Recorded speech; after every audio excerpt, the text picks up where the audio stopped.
Hey, welcome to this week's Table Talk podcast. It's Caleb. I am here with David. It is a rainy Tuesday afternoon, David, but it's all good. How you doing? I'm doing good. I'm thriving in this post-Easter week, and we've got less than 50 days till Pentecost, and so we got it's got a good couple weeks here till Pentecost comes, and that's always an exciting celebration for me. Yeah, no, it's a good groove. We're in the Easter season. For our higher church brothers and sisters, Easter goes a long time, so excited to celebrate that and continue the Easter celebration. How was your Easter? It was really good. I think we talked about this a little bit. We had a pretty busy end of the week. We had a Thursday night service with Andrew Dorico, and then we had our Good Friday, and then Saturday we had our family Easter celebration. Then obviously Easter morning, and then we went and saw King of Kings in the theaters. Took the kids to see that, and that was really good. I mean, they just did a great job. With that, and we kind of talked a little bit. But we had our movie podcast last week, and then right for me. Yes, we did. We had our movie podcast. Go see a movie. Yep.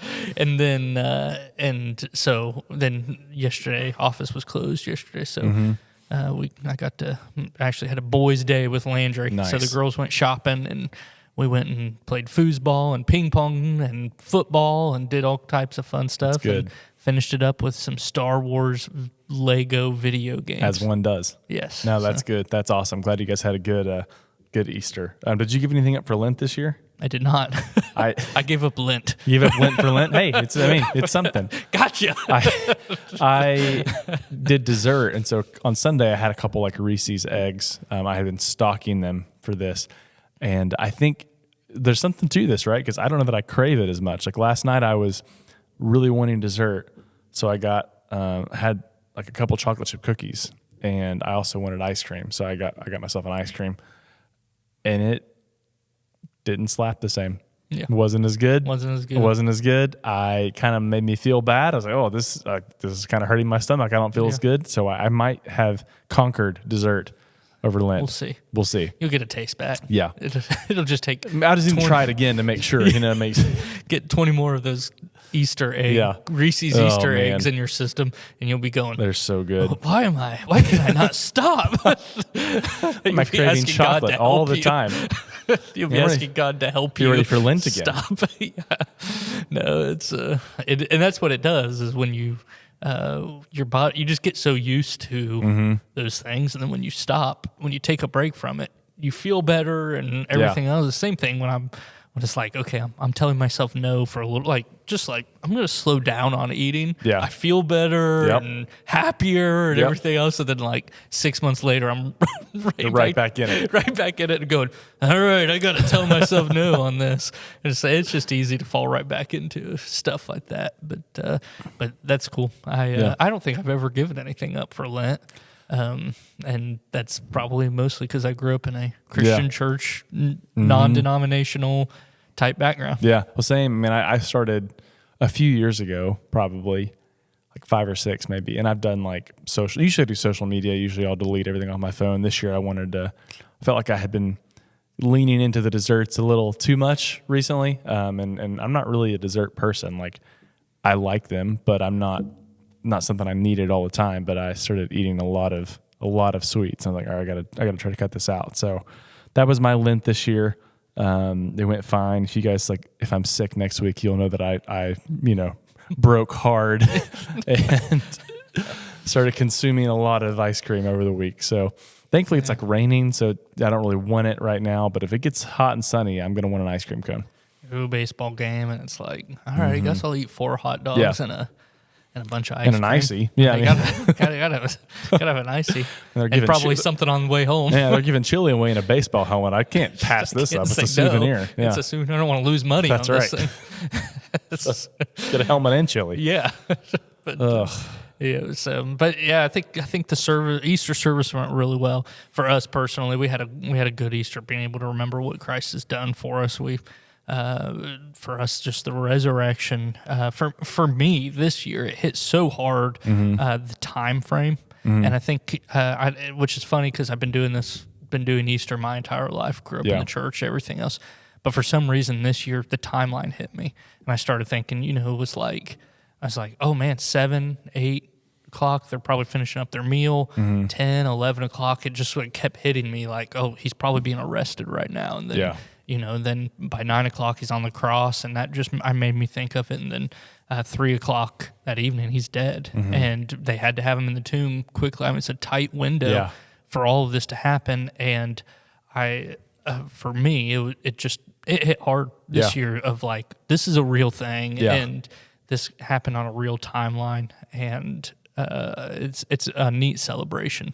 Yeah, it is for us. Yeah, no, it was cool. I'm glad it was that way for me too. I mean, Easter is like, if you're in ministry, it's always, it's like a hard day, not like a sad, but it's just like there's so much with it. There's so many expectations, and I honestly have always kind of struggled with preaching at Easter, or teaching at Easter, just because it just feels weightier. And this year it didn't feel that way as much. It felt more like what you were saying. It was a gift, like, wow, I get to share about this today. So it was really cool, and it did hit harder this year. I don't know if I'm just getting older or what, but things just take on more meaning.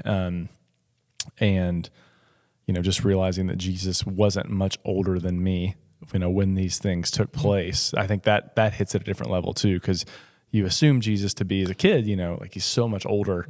And now getting to that age where I'm like, oh my gosh, like we're close. And just the admiration and the love I have, for him. I don't know. It grew through this Easter season. Yeah.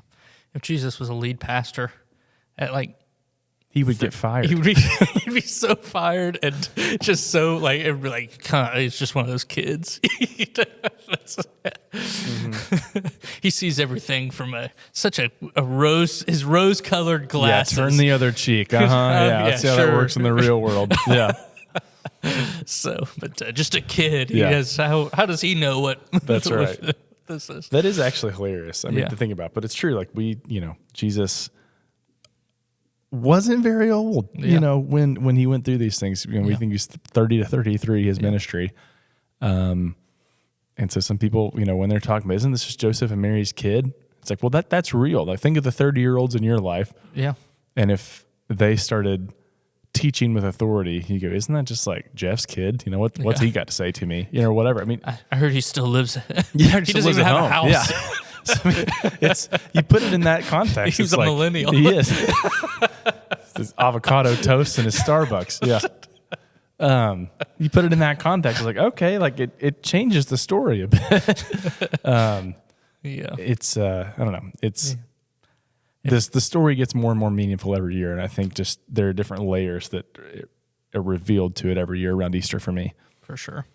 It's a really a great day. It was kind of neat being able for that to be the day that we kind of revealed some of the stuff in the worship center. If you were able to join us, and that's where we're at now, because for at least today, there's not major construction happening in here like there has been for the past 2 weeks. Yeah, and so. That was really neat, and it's always neat to see people, families come in, and obviously new families and stuff, but also family of people that are in our church, and to be able to see them come in and visit with each other and stuff. It's just a really, really great Sunday, and tiring in a lot of ways. It's a big day, but he's worth it, and I think. When you take things like this, you can make an impact on the kingdom. Yeah, for sure. Great day. Loved having kind of the reveal of things in here, and there's still a couple more things to come in here. We'll get finished up, and but yeah, I mean, it was a good day. It was a special day. It's great to see so many people come out for the pre-service party and hang out and play 9 Square and cornhole and have good coffee and donuts and just hang out. So. Yeah, Easter is a hard day. Like, I'm still a little tired today, and the rain's probably not helping that. But worth it. Yeah. Because it is. I mean, it is literally the day that changed everything. And so, for us to be able to come together and celebrate, for people to sing as loud as they did, and to worship the way that we did, and it was really special. Yeah. And you fulfilled your promise of preaching on the resurrection direction. Yep. Going in a resurrection direction, which is exactly what you had kind of talked about last week. Can you kind of dive into that a little bit more? Yeah. I mean, just the whole idea that like so many of us walk around in life either A, feeling directionless, or B, confidently following the wrong directions until we realize they don't work. So, we either kind of wander around aimlessly just trying to find something that sticks, or, we've been told, messages by our culture or our family or our friends of, hey, if you just go down this path, then things will be good. Or if you go this way, then you'll figure it out. And what ends up happening is we try different paths and we realize, well, that didn't fix me, or that didn't help, or I don't feel fulfilled. But Jesus actually offers us a different direction. And the problem with the directions we often choose is they lead to death. Jesus, wide is the gate, right? The path that leads to destruction. We oftentimes choose paths that aren't life-giving, that actually are life-stealing and joy-stealing. We don't really realize it until it's too late. But Jesus offers us, the resurrection path. That is, hey, I want to move from death to life. I want to restore and redeem the things in your life that are dead, the brokenness, the sin, the loss, the hurt, the things that are dying, and make you feel like you're experiencing death. I want to move you into a new direction with new life. I also, Jesus says, want to do that for you. Literally, when you die, you're not going to stay dead if you're in me. I want to bring you into life forever. So Jesus offers us a different way, in a new way, one that leads to life. And so that is the kind of the challenge from Sunday is just, where are the dead places in your life? Where does Jesus need to move you from death to life? And then what step do you need to take to follow him into that? Yeah, I think that's wonderful. And what I think is really great about that is I think sometimes I can do this, and I think a lot of people do this, where we kind of think of as a choice to follow Jesus when we, die to our sins, or when we start to follow him, that it's just this one-time decision. Yeah, right. It's something that you decide to do in a moment when you were, like for me, when I was 7 or 8 or however old I was when I decided to accept him in my heart and get baptized. And it's like, okay, now I'm there, but that's not even the path. I think the older I get, the more I realize, like, I'm constantly having to get back on that road. Yep. And I'm constantly having to redirect and let die the things that shouldn't be there, and choosing the life-giving things of Jesus. And I think it's easy to think, oh, well, it's done, and then that's all. But it's like, no, there's still decisions to be made, and we still have to choose the things that are life-giving. And it makes me think of like a living sacrifice. Yeah. You know what I mean? The hard part of being a living sacrifice is sometimes I crawl off that altar. Yep. That's right. The living sacrifice, and I have to crawl back up on the altar and realize that I had to lay those things down. Yeah. And I want to be that living sacrifice. I want it so bad, but there are places in my life, all the time that I'm going, okay, I've got to get back on this altar. Yeah. I've got to be willing to let that part die, but let the life-giving part that Jesus has given me continue to grow. Yeah, no, exactly. And, we're assured through his death and resurrection that there's grace for when we crawl off, but it is the challenge, right? Like I want to be like him, and I want to be, Paul says, like him in his death, join him in his sufferings, that I may also partake in his resurrection. And so there's all that layer to it, and it's just so hard because we are constantly bombarded with messages and paths and directions that just don't lead to good things. And I think that's one of the strongest tactics of the enemy, is that he can take things that are meant for good and really good things and just subtly twist them. And we can find ourselves in pretty messy spots because of that. And so it's just about keeping our eyes focused on Jesus and the direction he wants to lead us in, which is why we gave those stickers out, almost like a visual reminder of, hey, like, remember, Jesus wants to lead you in this direction. He wants to lead you toward wholeness and life and fullness and goodness. So remind yourself of that. Ask him where he's leading you. Look to his life in Scripture. Look at his teachings. Pray and ask him to direct you, so that you're following his direction that is the best direction for your life, not things that we come up with or we take from other people. Yeah. I think that's wonderful. And I'm not trying to say you earning. Oh, I know what you mean. Yeah. You're not trying to say you earn your way once you get, but there is a part of like I want to walk the best that I can, and I trust that His way is the best way. And even in the things that I struggle with or that I don't even quite understand, I trust that what He says is the best way. And I think that's a great message. Now, you talked about the sticker. If people weren't here on Sunday, we got everybody in here got a sticker that was like in the shape of an arrow, waypoint type arrow. Could you tell us a little bit about that and a little bit of what that represents and why we gave those out? Yeah, so we have changed our logo as a church. We changed our mission statement earlier this year to navigating Knoxville toward wholeness in Jesus. And we've talked about that on this podcast a lot, but we wanted to change our logo and update it in a way that reflected that mission. And so this kind of directional arrow implies a couple of things. First, it implies we're on a journey together. And so we are moving on this journey together. We're trying to be directed, to be guided, to be navigated by Jesus toward wholeness in Him. And then the second piece of that is just really, it's a reminder of where we want to go, but I also think it's a reminder of the steps we need to take, because the arrow implies forward movement. So we need to be taking steps. Jesus wants to lead us toward wholeness in Him. We have to take the steps to follow Him. And so as we do that, we are continuing to move, continuing to take a step toward Him. And that's going to look different in each of our lives, because like you said, the areas that maybe in your life that are more life-stealing might be different than mine. You might have a different sin struggle, a different wound, a different hurt, a different past, fill in the blank. But Jesus calls us to take steps towards Him out of all of those things. And so He wants to lead us in that direction toward wholeness, and He calls us to take steps toward Him on that path. Perfect. Yeah, I thought that was a great Sunday to do it on. A great way to kick off the new logo.